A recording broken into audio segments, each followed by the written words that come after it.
Hello guys, आज हम बात करेंगे सेक्शन 194 आई के बारे में, जो बात करता है टीडीएस ऑन रेंट। इसमें हमने ये ध्यान रखना है कि टीडीएस काटेगा कौन।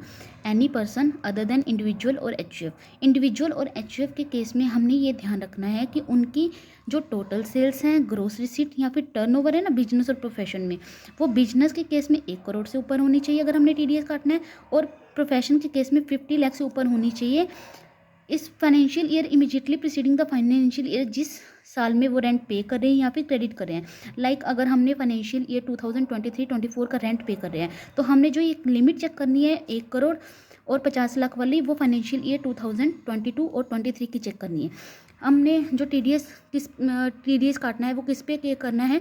रेंट में अगर वो रेंट हम प्लांट मशीनरी और इक्विपमेंट का पे करें तो रेट है 2%, और अदर केस में लाइक लैंड बिल्डिंग हो गया, फैक्ट्री बिल्डिंग या फिर उससे जुड़ी हुई लैंड हो गया, या फिर फर्नीचर और फिटिंग, इस केस में जो रेंट का रेट है वो 10% रहेगा।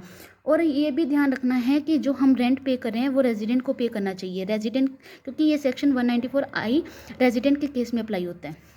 हमने टीडीएस काटना कब है?